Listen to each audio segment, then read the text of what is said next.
बिस्मिल्लाहिर्रहमानिर्रहीम, अस्सलाम वालेकुम। अली सलमान जी टीवी के तमाम नाज़रीन को जी स्पोर्ट्स के वर्ल्ड कप स्पेशल शो में खुश आमदीद कहता है कि जहाँ पे ड्यूरिंग द वर्ल्ड कप रात का इस पहर हम इस महफिल को सजाते हैं आपके लिए और बात करते हैं उस दिन खेले जाने वाले मैचेस के हवाले से, वर्ल्ड कप से जुड़ी खबरों के बारे में या पाकिस्तान क्रिकेट से जुड़ी खबरों के बारे में। और इस through out the world cup हमने कोशिश की है कि वर्ल्ड कप से जुड़ी और पाकिस्तान क्रिकेट से जुड़ी हर खबर को हर पहलू से इसका भरपूर तबसरा और तज्जिया लेकर आपकी खिदमत में पेश हों। और हम इंतहाई मशकूर हैं अपने मुख्तलिफ पैनलिस्ट के जिन्होंने इस पूरे वर्ल्ड कप में हर मुमकिन ताउन के ज़रिए जो है आप तक हर खबर का भरपूर अंदाज से भरपूर तज्जिया जो है वो आपकी समातों और आपकी बसारतों की नज़र किया। जनाब, आज है चांद रात उस मेगा इवेंट की कि जिसको वर्ल्ड कप का फाइनल करार दिया जा रहा है और कल नरेंद्र मोदी स्टेडियम अहमदाबाद में दो बड़ी टीमें एक दूसरे के बदले मुकाबिल होंगी, ऑस्ट्रेलिया वर्सेस इंडिया। और ये वो दोनों टीमें कि जो डिजर्व करती थी कि वो फाइनल में पहुंचे। एक जानिब ऑस्ट्रेलिया जहाँ ज़बरदस्त मजबूत टीम है, वो ज़बरदस्त फॉर्म में है और उनके जो कप्तान है पैट कमिंस, उन्होंने कह दिया है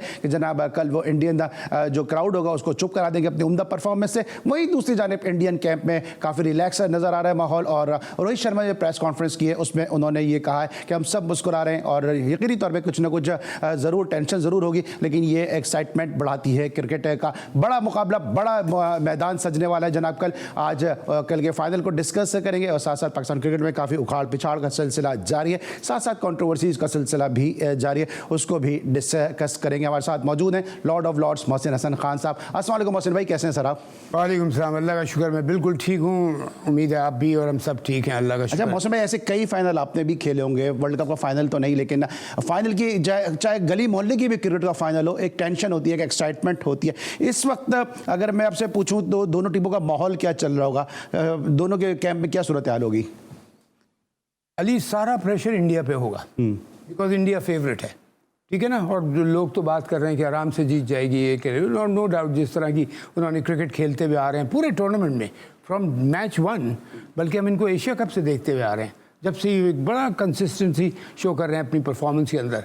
तो इस लिहाज से मैं कहूँगा कि इंडिया की परफॉर्मेंस तो इस वक्त देखा जाए तो अली इतनी डोमिनेटिंग है और हर डिपार्टमेंट में, fielding, batting, bowling and captaincy उनमें। और जैसे मैंने कहा, कोच जो है वो लड़कों की बॉडी में नज़र आ रहा है, जान मारते हुए, इंथुजियाज्म, मोटिवेशन, डिटर्मिनेशन।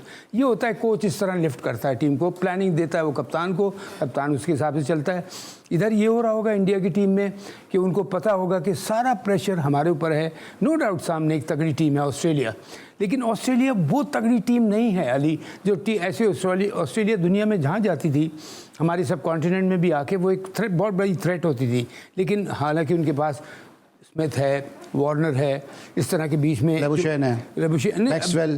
भाई स्मिथ और वार्नर तो बहुत ही एक्सपीरियंस है ना, वर्ल्ड स्टार हैं, लेकिन वो अभी तक उन्होंने स्टारडम शो नहीं कर पाए वो अपना।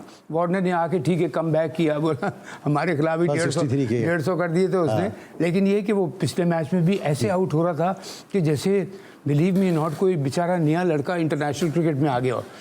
स्मिथ भी इसमें कोई ज़बरदस्त नहीं है, लेकिन all together they are fighters.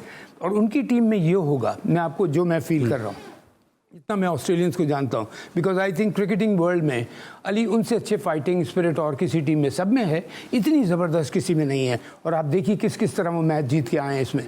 तो उधर ये चल रहा होगा कि इंडिया को मैच हराना है अपनी डिटर्मिनेशन ने, अपनी मोटिवेशन से, अपनी गेम प्लान से और अपनी जो एफर्ट है जो ग्राउंड पे। और फील्डिंग में ये बहुत ज़बरदस्त हैं, बॉलिंग इनके पास अच्छी है, इन्होंने स्पिनर। अब मैं हैरान इस बात पे होता हूँ, Australia, England, New Zealand, south Africa, उनको पता है सब कॉन्टिनेंट में जाएं तो हम अपने टॉप स्पिनर्स लेके जाएं, बिकॉज स्पिनर्स गेम बनाते हैं, बीच में जिताते हैं, सारा कुछ ये करता है। और हमारे पास, मैं हैरान हूँ कि हमारे पास ही इस चीज़ की लैक है। हम फास्ट बॉलर्स हमारे ब्रेक डाउन कर गए, एशिया कप में उनका ब्रेक डाउन हो गया, वहाँ से ड्रॉबैक है। स्पिनर हमारे पास कोई हमने ऐसा तैयार नहीं किया। वो जो लड़का था, जो नया लड़का जो उसामा और अबरार को खिलाया नहीं। हाँ, आई मीन ये आपके ऐसी चीज़ें थी कि आपको इनको तैयार रखना चाहिए था बिल्कुल, कि जी 15 के अंदर हमारे पास फास्ट बॉलर का भी बैकअप है, स्पिनर का भी बैकअप है, तो हमारे पास ये है। बहरहाल coming back to the main point, Australia के पास आप देखिए उनका वो एकदम वो आ गया है फॉर्म में, जैम्पा, प्लस उनका जो ट्रेविस हेड से बॉलिंग करवा रहे थे, मैक्सवेल से कराते हैं, हेड से कराते हैं, हेड से ट्रेवर हेड जो पार्ट टाइम ऑफ स्पिनर है, लेकिन जहाँ देखो उन्होंने विकेट टर्निंग है, यहाँ मुझे लगता है अली वो विकेट नहीं होगी जो पिछले मैच में हमने देखी कोलकाता में। ये वो तो बॉल फंस रहा था, ब्रेक हो रहा था, तो प्रॉब्लम थी, और इसी वजह से मैं bad luck to South Africa. और साउथ अफ्रीका बहुत अच्छी क्रिकेट खेला है, उसमें कम बैक करके बैटिंग में भी उसमें, लेकिन वो हार गए। ऑस्ट्रेलिया ने ऑब्वियसली डोमिनेट किया, लेकिन आज के मैच में मुझे जो लगता है कि it will be a beautiful batting track.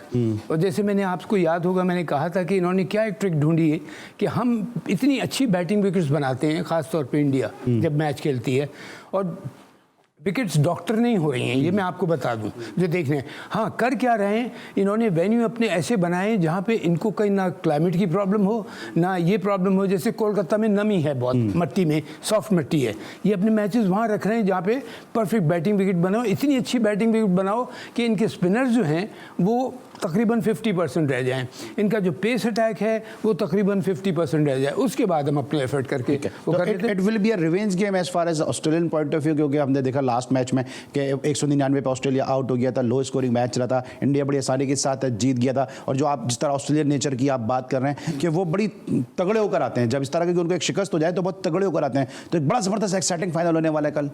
मुझे तो यही लगता है। और देखिए, जैसे मैंने आपसे एक बात कही कि ये मैं एज अ क्रिकेटर बात कर रहा हूँ, जो इतना मुझे थोड़ा बहुत एक्सपीरियंस है कि प्रेशर जो है ना सारा इंडिया के ऊपर है, बिकॉज इंडिया हॉट फेवरेट है जीतने के लिए, ऑस्ट्रेलिया को पता होगा इस बात का।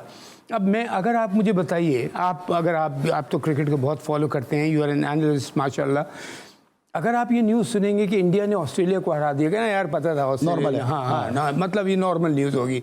उल्टा अगर हो गया, ऑस्ट्रेलिया ने इंडिया को मार दी, सेंसेशन होगी वो, तो ऑस्ट्रेलिया इस पे जाएगी सेंसेशन पे कि हमने इतनी अच्छी क्रिकेट। और शॉर्टर वर्जन में वनडे और T20 में अली ऑन द डे बड़ा डिपेंड करता है, ऑन द डे आप कितनी अच्छी क्रिकेट खेलें कि सामने वाले से बेहतर क्रिकेट आप खेल गए तो आप जीते। और दूसरी तरफ एक चीज़ और भी होगी, फाइनल के अलावा बिसाइड द फाइनल एक जो विनिंग स्ट्रीक का जो रिकॉर्ड है ऑस्ट्रेलिया का, उसको भी इसको सेव करना है, क्योंकि इंडिया उसमें बढ़ रहा है Aahista Aahista, slowly and gradually उस स्ट्रीक को, विनिंग स्ट्रीक को ब्रेकअप करने के लिए आगे बढ़ रहा है वो। देखिए, एक बात मैं और कहूँ यहाँ से, आप ऑस्ट्रेलिया इस वक्त ये नहीं सोच रहा होगा, वो कल के मैच पे डिपेंड, वो पूरा कंसंट्रेशन होंगी, भूल जाओ हिस्ट्री को हमारी। अगर ये भी मैं आपको बता दूं, ये भी हैं, ये लोग इतने प्रोफेशनल हैं कि अगर पिछला इनसे जीता हुआ है बहुत, इनको बुरी तरह इंडिया को हराया है, वो कहेंगे उसको भूल जाओ, आज देखो नया गेम है, आज क्या होने वाला है, आज वो कितने तैयारी के साथ आते हैं, उसको हमें मैच करना है, बल्कि मैच करके उनसे ऊपर जाना है। तो ऑस्ट्रेलिया की जहाँ तक फाइटिंग स्पिरिट है उसमें कोई कमी नहीं, गेम प्लान भी होगा, उनकी एफर्ट भी होगी, फील्डिंग में नो डाउट उनको एज है, चाहे उनकी ख़राब फील्डिंग भी करें तो हमारी सब कॉन्टिनेंट से वो बेहतर हैं। तो ऑल टुगेदर अली, मैं तो एक बहुत अच्छा फाइनल देख रहा हूँ। और वहाँ हाँ, ये डिपेंड करता है कि अगर इनकी बैटिंग आ गई थी पहले ऑस्ट्रेलिया की, अगर इन्होंने 270 क्रॉस कर दिया, 270 क्रॉस कर दिया, तो I tell you what, India को बहुत अच्छी क्रिकेट खेलना पड़ेगी मैच जीतने के लिए। ऑलराइट, मौसम मैंने कह दिया जनाब, अगर 270 पहले बैटिंग करते हुए ऑस्ट्रेलिया ने कर दिए तो फिर इंडिया को बड़ी अच्छी 270 प्लस, तो फिर बड़ी अच्छी क्रिकेट खेलना पड़ेगी। और ये वही ग्राउंड है जनाब जहाँ पे इंडिया और पाकिस्तान के दरमियान हाई स्कोरिंग एक मैच खेला गया था, और यहाँ पर इंडिया ने बड़ी आसानी के साथ पाकिस्तान के खिलाफ कामयाबी हासिल की थी। अब कल इस फाइनल में क्या होगा यकीनी तौर पर ये देखना होगा। इस पर लेके ब्रेक, जब ब्रेक के बाद वापस आएंगे तो मोहसिन भाई से मजीद डिस्कस करेंगे इस फाइनल मैच को, और साथ साथ पाकिस्तान और इंडिया की क्रिकेट से जुड़ी खबरों को। मिलते हैं ब्रेक के बाद।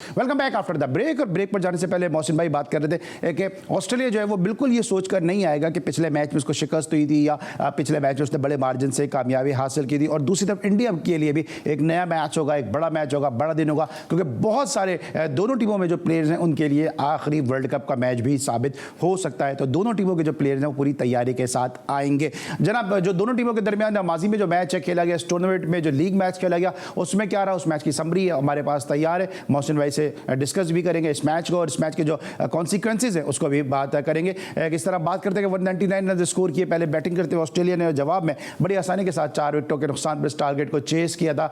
राहुल अपनी सेंचुरी मुकम्मल नहीं कर सके थे, अनलकी रहे, थोड़ा 97 रन की नॉट आउट इनिंग खेली और इस तरह 6 विकेटों से इंडिया यहाँ पर इस मैच में कामयाबी हासिल कर गया था। और हमने देखा कि जडेजा ने 3 विकेटें हासिल की, इकोनॉमिकल भी रहे। इसके अलावा बुमराह और कुलदीप ने भी बड़ी अच्छी परफॉर्मेंस का मुजाहरा किया था, 2-2 विकेटों के साथ सरे फहरिस्त रहे। तो जिस तरह से मोहसिन भाई ये वो मैच है जो पाकिस्तान के मैच से पहले हुआ, उसके बाद जब पाकिस्तान ने मैच खेला उसके बाद डेविड वार्नर भी खुल गए, ऑस्ट्रेलिया की टीम भी फॉर्म में वापस आ गई, ये इंपैक्ट आएगा इस चीज़ का कुछ? बिल्कुल आएगा। और जैसे देखिए अगर ये मैच ऑस्ट्रेलिया बड़ी कन्विंसिंगली जीता होता ना, बिलीव मी नॉट, उसके बाद भी इनके ड्रेसिंग रूम में ये बात हो रही होती।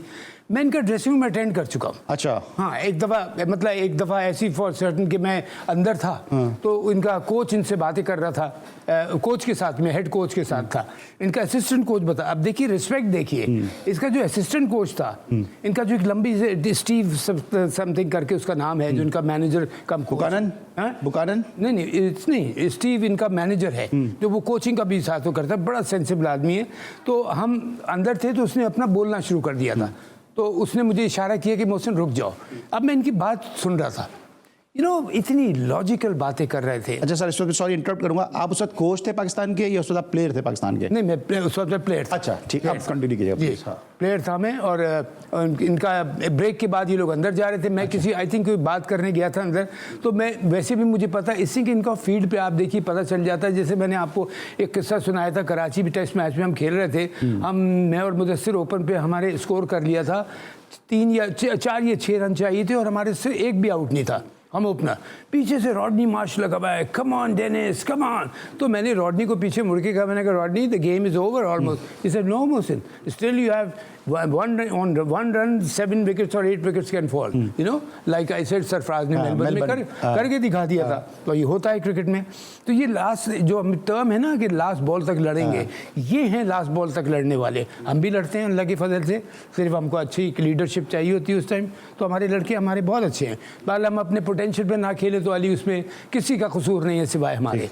और उसमें 3-4 फेट तो कमिंग इस पे back to this dressing room में थे। हाँ, तो मतलब मैं कह रहा हूँ इनकी जो मैं देख रहा था ना, जो इनकी, और ये बैठे हुए थे लड़के, अपने उसको सुन रहा था, हर प्लेयर टुवर्ड्स अटेंशन, आंखें भी, उसका दिमाग भी, कि मैंने ये 5 मिनट बात सुननी है, उसके बाद मैंने ग्राउंड पे जाना है और जाके 100% दे देना है। तो ये इस टाइप की लोग थोड़ा प्रोफेशनल्स हैं। अंग्रेज़ भी प्रोफेशनल हैं, इंग्लिश आई मीन, न्यूजीलैंडर्स भी हैं, लेकिन ये इनमें एग्रेशन बड़ा ज़बरदस्त है। ऑस्ट्रेलिया में सबसे ज़्यादा जो गोरे हैं उनमें सबसे बेहतरीन एग्रेशन जो है। ये बात क्या हो रही थी जो आप कह रहे हो, बात जो उनका मैनेजर उनसे बात कर रहा था, वो बात क्या हो रही थी? प्लान समझा रहा था। अच्छा। कि इस तरह हमने प्लानिंग से उतरना है, और उसका एक वर्ड था, we are going out there to win, we are going out there to win.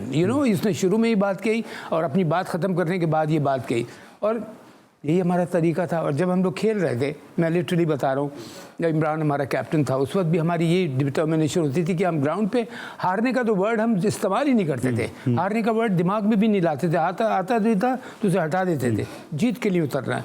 तो ये स्पिरिट बड़ा काउंट करती है।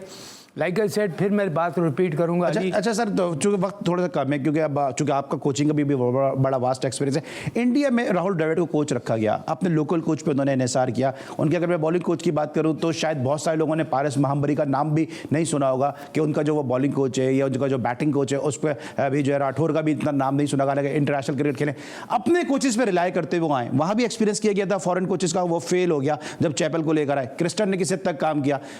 आपको लगता है कि जो लोकल कोचेस है उन्होंने वहाँ पे परफॉर्म करके दिया है? नहीं अली, उन्होंने पता क्या किया, जो बात मैंने इनसे ज़का अशरफ से जब हम लोग यूएई में खेल रहे थे, तो ये इन बिटवीन। ये मैं ब्रेक के बाद पूछूँ आपसे क्वेश्चन ये वाला, इफ़ यू डोंट माइंड, मैं ब्रेक के बाद यही क्वेश्चन जरा दोबारा पूछता हूँ, मौसम वैसे मिलते हैं ब्रेक के बाद।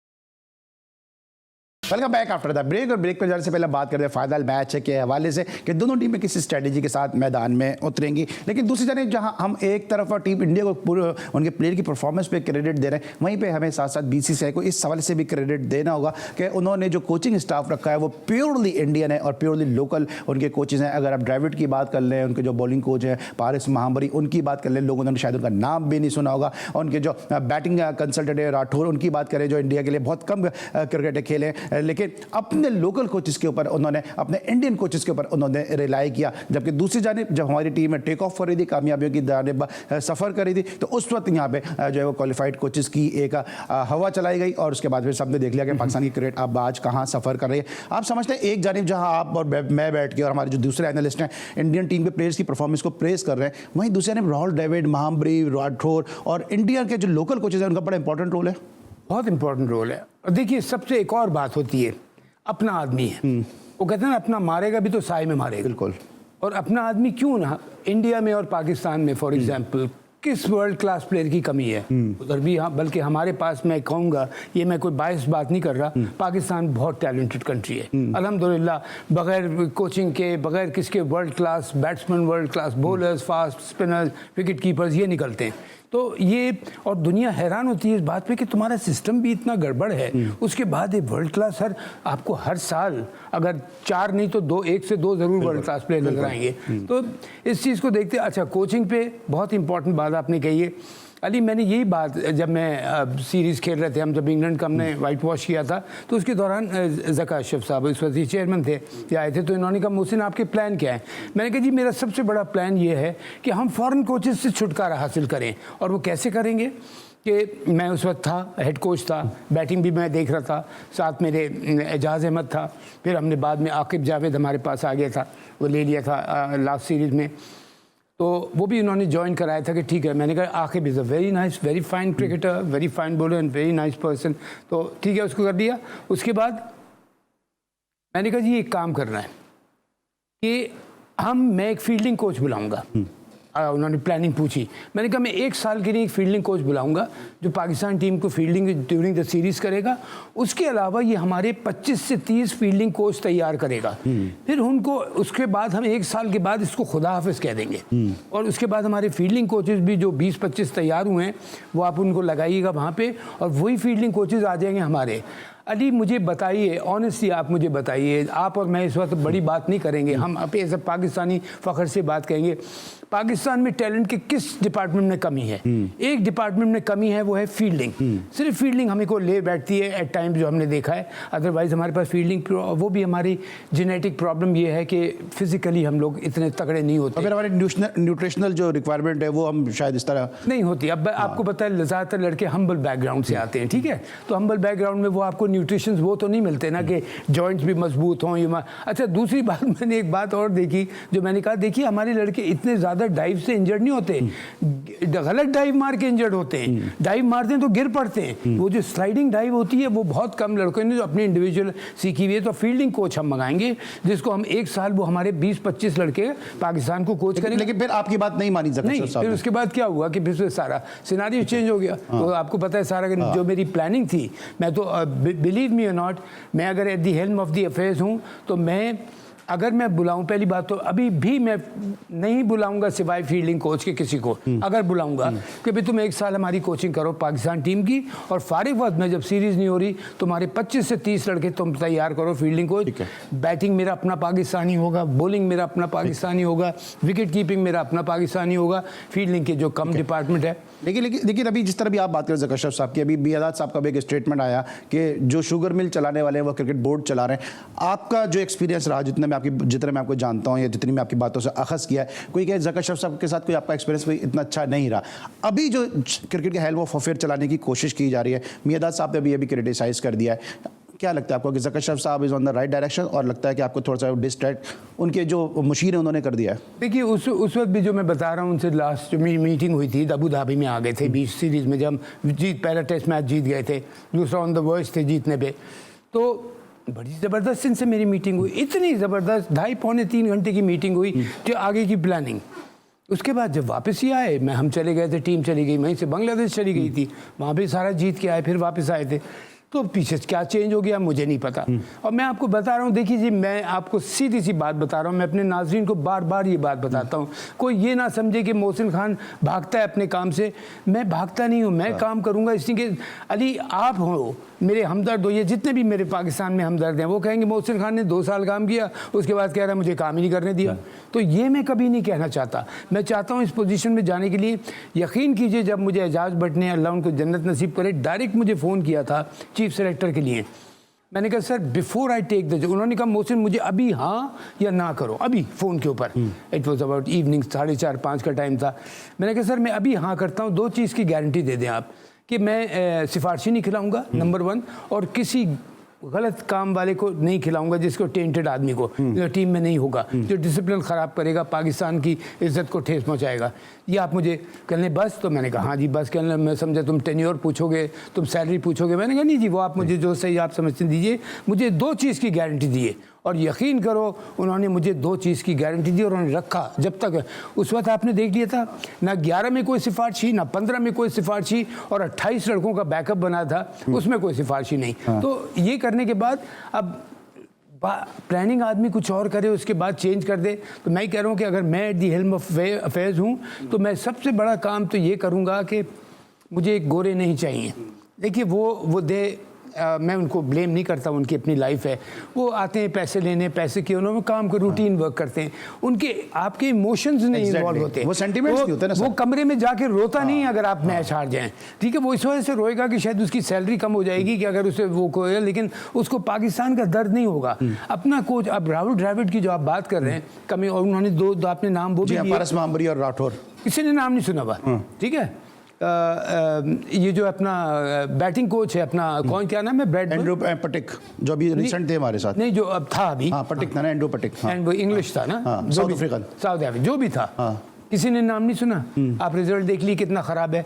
हमारा बैटिंग कोच होता तो वो अगर ये रिजल्ट आता तो एक तो उसकी बात नहीं, उसने यहाँ से वहीं से वापस चले नहीं जाना था, यहाँ रहना था, उसने यहाँ रहना था, अवाम को फेस करना था, क्रिकेट बोर्ड को फेस करना था कि भाई बताओ वजह, हाँ सही वजूहत बताओगे क्यों हम हारे, तो ठीक है उसका। तो अपने आदमी से फ़ायदा ही होता है अली, एक तो अपना उसका दर्द होता है दिल में कि मुझे अपनी टीम के लिए जान मारना है, फिर जान लगा कि इसलिए मेहनत करता है कि उसने यहाँ रहना है, उसकी अकाउंटेबिलिटी है, अकाउंटेबिलिटी होगी सब ठीक होगा। मोहसिन मैंने बड़े ब्रीफली जो है इसको डिस्क्राइब भी कर दिया कि अपना कोच होने का क्या फ़ायदा होता है, और मोहसिन मैंने बता दिया कि जब मोहसिन भाई कोच थे तो उस वक्त ये 2-3 बातें जो ये करते थे, एक तो सिफारिश नहीं होने दूंगा, एक जुआ नहीं होने दूंगा, और साथ साथ एक चीज़ अभी इन्होंने नहीं बताई, तीसरी चीज़ ये कि कितनी फ्लैटें चल रही थी वो मैं भूल गया, वो उस वक्त 4 थी, 4 फ्लैटें चलती हैं। अगर कोई परफॉर्म नहीं करेगा तो फिर उसको पहली फ्लैट से भेज दिया जाएगा, और यही वजह थी कि टीम उस वक्त हमें परफॉर्म करती नजर। एक बस ऐड कर रहा हूँ, आप कर दीजिएगा उसको कि एक बात मैं और जो कहता हूँ, अपना कोच, अपना जरूरी नहीं कि अपना किसी को भी बना दें,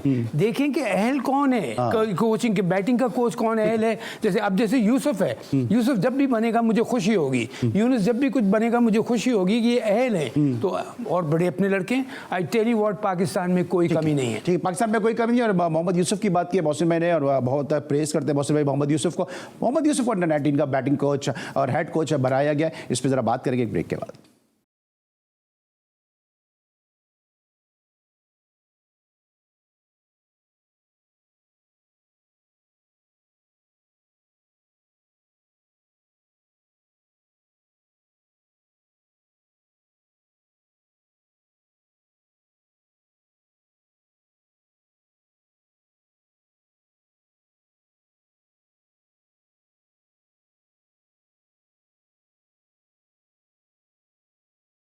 welcome back after the break. और ब्रेक पर जाने से पहले बात कर रहे थे हम मोहम्मद यूसुफ की इस अपॉइंटमेंट के हवाले से कि जब मोहम्मद यूसुफ को अंडर 19 के हेड कोच की जिम्मेदारियां दी गई हैं, और मोहसिन भाई हमेशा से मोहम्मद यूसुफ को बड़ा प्रेस करते हैं। ये किस तरह देख रहे हैं ये अपॉइंटमेंट है कि मोहम्मद यूसुफ बतौर head coach for the under 19 team?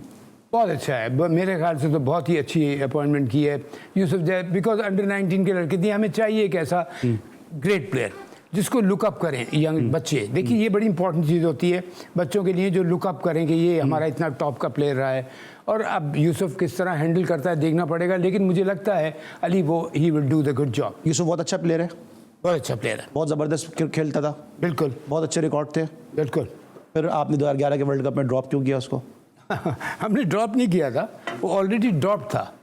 तो जब वो ड्रॉप था तो बाकायदे मेरे मुझसे मिलने भी आया था, मिला था मुझसे। अच्छा मौसम भाई थोड़ी आपको और थोड़ा सा कर दूं, क्योंकि मोहम्मद यूसुफ ने ये शिकवा भी किया कि 2011 के वर्ल्ड कप में मैं ड्रॉप था तो उस वक्त मेरे लिए किसी ने आवाज़ नहीं उठाई, क्योंकि जब वो ये शिकवा कर रहे थे उस वक्त कप्तान शाहिद आफरीदी जो थे वो शो का हिस्सा थे, और I am very fortunate and I am very blessed कि इस वक्त चीफ सेलेक्टर मेरे सामने मौजूद हैं। तो आपसे बेहतर कोई जवाब दे नहीं सकता कि क्यों आपने उनको 2011 के वर्ल्ड कप में ड्रॉप किया, असद शफीक और मिसबा को सिलेक्ट किया। देखिए यूसुफ, मैं I have very high regards for him as a batsman. I know personally I know. Iman, मुझे ज़हीर अब्बास के बाद अगर कोई प्लेयर बैट्समैन पसंद आए तो यूसुफ है। तो यूसुफ ऑलरेडी ड्रॉप था, तो ये मुझे मिला जब मैं चीफ सेलेक्टर था, मिला मुझसे पर्सनली कि मोहसिन भाई मैं क्यों ड्रॉप हूँ। मैंने कहा तुम्हें बिल्कुल नहीं होना चाहिए, लेकिन यूसुफ तुम्हारी इंजरी प्रॉब्लम है, इसी की तुम्हारे पास है प्रॉब्लम, जो मुझे पता चला है और बाकायदा मैंने ये मेडिकल रिपोर्ट ली है, नहीं तो तुम तो मेरे टॉप उसमें लिस्ट में होते जो प्लेयर्स हो। तो इस वजह से हमने उसको नहीं लिया तो ड्रॉप। तो फिर मैंने डिस्कस भी किया एक दो से, फिर मैंने रिकन्फर्म किया अपने मैं डॉक्टर से, फिजियो से। उन्होंने कहा जी हाँ उसको इंजरी है। और आपको पता है वर्ल्ड कप, चाहे वो T20 का हो या वर्ल्ड कप को हो, उसमें आदमी कहीं छुप नहीं सकता। और आप जैसा शख्स कंप्रोमाइज करता ही नहीं। मैं कॉम्प्रोमाइज अपने लिए नहीं करूं तो मैं दूसरे के लिए क्या करूंगा। लेकिन जब मौसमी जब वो ये बात कर रहे थे, शिकवा कर रहे थे, आप जब उनको बता चुके थे क्यों ड्रॉप हुए हैं या क्यों ड्रॉप थे, शायद आफरीदी बैठे थे, उन्होंने एक लफ्ज़ उस वक्त नहीं कहा कि क्यों ड्रॉप हुए, तो फिर उनका शिकवा करना बनता नहीं है फिर इस तरह। देखिए उसका शिकवा शायद ये बनता है, शायद, मैं किसी को ब्लेम नहीं कर रहा, लेकिन कि वो पहले से ड्रॉप था तो उस वक्त मुझे ड्रॉप क्यों कर दिया पहले से। और बिलीव मी और नॉट, अगर मैं होता उस टाइम पे भी जब वो ड्रॉप हुआ था, उससे पहले किसी चैंपियनशिप में वो ड्रॉप हो गया था, तो मैं ज़रूर उसका, जैसे मैंने अभी मुझे कंफर्म रिपोर्ट मिली थी, मैंने पूछा था यूसुफ की मुझे रिपोर्ट दो, उन्होंने कहा जी इंजरी लिस्ट है, और कुछ उसके एंकल की या पता नहीं नी की कुछ प्रॉब्लम थी। और आपको पता है वनडे क्रिकेट हो या T20 हो, उसमें हर जगह भागम दौड़े होती है, वहाँ आदमी खड़ा नहीं हो सकता। टेस्ट क्रिकेट में तो आप किसी को छुपा लेते हैं, लेकिन वो टेस्ट क्रिकेट में भी आजकल नहीं छुपता। तो इस वजह से मैंने उसको नहीं लिया था। मुझे बड़ा अफसोस हुआ था कि काश ये प्लेयर मेरे लिए अवेलेबल होता, लेकिन अगर मैं इंजर्ड प्लेयर लेता हूँ तो फिर मैं अपनी बात को खुद डिनाई कर रहा हूँ कि जी मैं इंजरी प्लेयर नहीं लूँगा, जो फिट नहीं होगा उसको नहीं लूँगा, और जो चाहे सीनियर प्लेयर हो या जूनियर प्लेयर हो। तो अगर मैं एक को देखिए, और होता क्या है, अगर आपने एक जगह कॉम्प्रोमाइज़ कर लिया फिर आपको 10 जगह कॉम्प्रोमाइज़ करना पड़ता है। आपको क्विकली एक वाकया सुना दूँ सर, जल्दी से, मुझे दूसरे टॉपिक पे भी आना है जल्दी। बस क्विकली सुना रहा हूँ इसने अपने नाजरीन के लिए। जब ये बात हुई कि मैंने सिफारिशी आपसे कहा मैंने नहीं लूंगा, और आपको पता आती है सिफारिशें, तो चेयरमैन ने उस वक्त मुझसे कहा कि मोहसिन मुझे इतने फ़ोन आए जा रहे हैं, मुझे इतने फ़ोन आए जा रहे हैं, तो तुम कुछ करो नहीं तो मुझे बहुत परेशान। मैंने कहा आप एक काम करें सर, आप मेरा नंबर दे दें उनको। कहना जी वो कोच जो है ना बड़ा गलत आदमी है, सुनता नहीं बात, आप ये डायरेक्ट उसका नंबर लें। अब अगले दिन 2 दिन 3 दिन 4 दिन रोज़ मुझसे पूछ रहे फ़ोन आया। मैंने कहा नहीं आया। जब 5-6 दिन गुजर गए, कहने एक भी फ़ोन नहीं आया। मैंने कहा सर एक भी फ़ोन नहीं आया। मैंने कहा मैं आपको बताऊं फ़ोन क्यों नहीं आया। कहने क्या? मैंने कहा जो देखिए जो सिफारिश कराते हैं ना वो देखते हैं कि कोई सिफारिशी तो नहीं ऑलरेडी टीम में। उसने पूछा 11 में है, पूछा होगा, उन्होंने कहा जी कोई सिफारिशी नहीं है। 15 में है, उन्होंने कहा जी कोई सिफारिशी नहीं है। 28 का जो बैकअप बनाया उसमें कोई सिफारिशी है नहीं है। तो मैंने कहा बट साहब हिम्मत नहीं पड़ी होगी फिर, अगर आप भी जिस वक्त कहते कि भाई सिफारिशी प्लेयर हम नहीं एक्सेप्ट कर रहे हैं, सीधी सी बात है, तो सीधी। और वही मैंने कहा अगर आपने एक जगह कॉम्प्रोमाइज़ कर लिया ना 10 जगह आपको कॉम्प्रोमाइज़ करना पड़ेगा। अच्छा कॉम्प्रोमाइज़ की अगर हम बात कर रहे हैं, ये हमारे जो प्लेयर हैं ये गलत जगह पे कॉम्प्रोमाइज़ क्यों कर जाते हैं? अभी एक टॉक शो के अंदर जो है वो रमीज़ राजा साहब के सामने जो है वो विवियन रिचर्ड के लिए गलत अल्फाज कहे गए, और शायद कहना नहीं चाहिए मुझे इस तरह, लेकिन इस तरह की रेसिज्म की ऐसी बात सामने, उस पर रमीज़ राजा साहब मुस्कुरा दिए। और फिर मामला की उस वक्त हाइप मिली जब विवियन रिचर्ड की जो साहबजादी हैं, जो नैना गुप्ता से उनकी साहबजादी हैं मसाबा, उन्होंने फिर इस पर थोड़ा सा नाराज़गी का इजहार किया। आपको याद होगा during the commentary Ramiz Raja was the commentator, जब उन्होंने ट्रांसलेट किया था कि सरफराज ने विक्टर के पीछे से क्या कहा है, कि अब एक जो उन्होंने जुमला कहा था कि काले तेरी माँ कहाँ बैठी है, हालांकि उन्होंने इस सेंस में कहा था कि इतने तुम्हें आउट चांस मिल रहे हैं तुम्हें आउट होने से बचने के लिए, तुम्हारी माँ कहाँ बैठी है, तुम्हारे लिए दुआ कर रही है। क्रिकेट में कह देते हैं, हमारे यहाँ तो एक आम से कह देते हैं, किसी को प्यार से कह देते हैं, जैसे आप प्यार से कह देते हैं, या मैं प्यार से किसी को कह देता हूँ, किसी को कालिया कह दिया, किसी को कालू कह दिया, उन्होंने प्यार से बोला भाई काले तेरी माँ का है जो तेरे लिए दुआ कर रही है। रमीज़ राजा साहब ने ट्रांसलेट करके बताया ड्यूरिंग द कमेंट्री, उस पर फिर जो इंक्वायरी हो गई सरफराज अहमद की। अब खुद रमीज़ राजा साहब उस शो में बैठे और इस तरह की बात की कि जो कालेपन की भी बात हुई विवियन रिचर्ड की। सर ये हमारे प्लेयर क्यों नहीं समझते कि कब बोलना है, कब खामोश रहना है, कब मुस्कुराना है, कब हंसना है, कब बाउंसर को डक कर देना है? यही प्रॉब्लम है अली। मैं इसको क्विकली रेफर करके बताऊंगा। अगर एक सीनियर प्लेयर इन बातों का ख्याल नहीं रखेगा तो जूनियर कैसे रखेगा? वो कहेगा मेरा सीनियर ही हरकतें कर रहा है। वो जो जस्टिस कयूम वाले 7-8 हैं, अगर वो बैन हो जाते, लाइव बैन, तो पाकिस्तान से क्रिकेट नेशनल खत्म हो जाती है। और आपको पता है जूनियर्स क्या बोलते थे? और जी ये करके बैठे हुए, हम तो स्पॉट फिक्सिंग कर रहे हैं, तो मैच फिक्सिंग करके बैठे हुए, तो हमें क्यों आप लोग जबरदस्ती पकड़ने की कोशिश कर रहे हैं? आपने उनको नहीं पकड़ा, जबकि वर्डिक्ट आ चुका है। देखिए एक तो होता है मुल्जिम, ठीक है ना, मुल्जिम मैं कभी उसमें बिलीव नहीं करता है, मुल्जिम के ऊपर जब तक सबूत ना आए आप मत करें। उनके ऊपर तो डिक्लेयर हो चुका है। लेकिन मोहसिन भाई ये नहीं, ये मतलब वो तो चले एक अलग मैटर है, लेकिन ये जो अब रमीज भाई जैसा पढ़ा लिखा आदमी है, अभी अब्दुल रज़ाक ने ऐश्वर्या राय के लिए कह दिया, मतलब ये किस तरह से आप कह सकते हैं किसी को इस तरह कलर के ऊपर, किसी की फिजिकल अपीयरेंस के ऊपर किस तरह कह सकते हैं आप? बिल्कुल नहीं कहना चाहिए, बिल्कुल नहीं चाहिए। और मैंने वो बात को उठाया नहीं था, मैंने रिलेट किया था कि एक जूनियर कहेगा जी आपने सीनियर को क्यों नहीं पकड़ा। इसी तरह जब ये बातें हम जैसे हमारे टेस्ट प्लेयर्स या हम ये बातें करेंगे तो हमारे जूनियर भी कल ये बात कर देगा। वो कहते जी उस दिन तो आप बैठे बातें कर रहे थे, तो आप मुझे कैसे रोक सकते हैं? अब ये 2-3 नाम जो मैंने सुने सीनियर के, इसके ये कि इन लोगों ने ऐसी बातें की हैं, इतना मुझे अफसोस हुआ सुन के कि हम क्या मैसेज पास ऑन कर रहे हैं अपने यंगस्टर्स को। वो भी कल बात कर देंगे। अब देखिए रज़ाक जो है वो तो रमीज से जूनियर है, करेक्ट है ना? बिल्कुल। तो सिकंदर से जूनियर रमीज है। अगर सिकंदर कोई गलत उसने जो बात जो पिच के बारे में उन्होंने कहा, हाँ, तो अब वो दूसरा सुनेगा, वो कर देगा, तो उससे जूनियर फिर वो कहेंगे। तो अब ये बच्चे जो हैं हमें सरफराज इन सबसे जूनियर है, सरफराज ने भी कहा, सोचिए इससे कि वो कहेगा जब उसने कह दिया तो मुझे आप क्यों पकड़ रहे हैं, आपने उसको क्यों नहीं पकड़ा? देखिए ना यहाँ ही तो आके मैं जो रिलेट कर रहा था बात को रिलेट कर रहा हूँ कि जूनियर ने कहा मैं तो स्पॉट फिक्सिंग कर रहा हूँ, तो मैच फिक्सिंग करके बैठा हुआ है, आपने उनको छोड़ दिया, आप मुझे कैसे पकड़ेंगे? तो ये मैं कर रहा हूँ कि अगर मैं आज बैठ के यहाँ तोबा नाउज़ुबिल्लाह अगर कोई बदतमीजी की बात करूं तो मुझे यंगस्टर सुन के कहेगा यार ये सीनियर आदमी बात कर रहा है तो मैं भी कर लेता हूं। इसलिए कि देखिए ज़माना हो रहा है चेंज। और I tell you what Ali, मैं अपने सारे पेरेंट्स को सलाम करता हूं जो अपने बच्चों को अच्छी तरबियत देते हैं, लेकिन मेक श्योर कि बच्चे उसको अपने संभालें अपने सिस्टम में। ये ना हो कि आपने तरबियत दे दी और उसके बाद पूछ नहीं है, पकड़ रखें अपने बच्चे का कि तुमसे हरकत कैसे हुई। घर पे पकड़ होगी ना, जैसे क्रिकेट बोर्ड में अगर अकाउंटेबिलिटी होगी तो बाहर घर। अच्छा, एक चीज़ और भी है, अभी जिस तरह भी आप कह रहे हैं कि अब्दुल रज़ाक ने उसके बाद फिर माफ़ी मांग ली कि मेरी ज़बान फिसल गई, it was the slip of tongue. Sir ये आप लोगों का स्लिप ऑफ टंग क्यों नहीं होता? हम यहाँ 500 शो कर रहे होते हैं, हम यहाँ 1000 शो कर रहे होते हैं, हमारा स्लिप ऑफ टंग क्यों नहीं होता? इसलिए नहीं होता कि आपको पता है कि मैंने कभी, देखिए एक तो बड़ी बात है, सब बड़ी पुरानी मिसाल है लेकिन बड़ी कमाल की मिसाल है। मैं आपकी किसी की तरफ उंगली उठा रहा हूँ ना, वो कहते हैं 3 मेरी तरफ आ रही हैं, ये देखो कि 3 उंगलियां मेरी तरफ उठ रही हैं। अगर किसी को तुमने कोई टॉन्ट करना है या किसी के ऊपर कोई इल्ज़ाम लगाना है, ये चीज़ को हम लोग, आप मेरी जनरेशन में फ़ख्र से कह सकता हूँ कि उसमें मैंने जो तमीज़, एक तो मुझे घर से तरबियत मिली, फिर मेरे पास माजिद खान जैसे लोग सीनियर में, ज़हीर अब्बास जैसे सीनियर लोग, और दूसरे में काफ़ी वसीम बारी जैसे लोग, तो इनसे हमें ये कुलसुम भाई वली का जैसा स्कूल, कुलसुम भाई वली का कॉलेज जैसा कॉलेज, थैंक यू। हाँ, ये नाज़रीन इसलिए कह रहे हैं ये भी वहीं का पढ़ा हुआ है सारा। लेकिन भाई god I tell you what, घर की तरबियत, स्कूल की तरबियत, और फिर फॉर्चुनेटली मैं कह रहा हूँ माजिद खान जैसा फिगर, ज़हीर अब्बास जैसा फिगर, वसीम बारी जैसा फिगर अगर आपके पास हो तो आपको क्रिकेट टीम में भी बड़ी अच्छी तरबियत मिलती है। इसलिए मैं इन लड़कों को कहता हूँ कि ऐसी बातें मत करो कि कल हमारी फ्यूचर जनरेशन को प्रॉब्लम ना हो। ठीक है। अच्छा, अभी अमिताभ साहब ने भी इस पर अपना एक सुना है कि एक रिएक्शन अपना दिया है। आप तो बॉलीवुड में काफ़ी करीब भी रहे, दिलीप कुमार साहब ने आपको अपना बेटा बनाया हुआ था। अमिताभ का जो जेस्चर है, तो उस हवाले से बता रहा हूँ कितना दुख हुआ होगा कि उनकी बहू के लिए इस तरह के अल्फाज इस्तेमाल कर लिए, या नैना गुप्ता के साथ भी आपकी मुलाकात तो रही होगी ना? विवेक रिचर्ड भी आपके दोस्त, साथ काम किया हुआ है, साथ काम किए हुए आपके? हाँ, नीना गुप्ता ने हमारी पहली फिल्म में बंटवारा में साथ थी आपके? हाँ, साथ थी। और बहुत, देखिए Amitabh is a thorough gentleman ना, उसको दुख किस बात का हुआगा? ये देखिए आपका और मेरा कोई हक नहीं बचता कि हम किसी की कैरेक्टर एसेसिनेशन करें, किसी के कैरेक्टर के ऊपर उंगली उठाएं।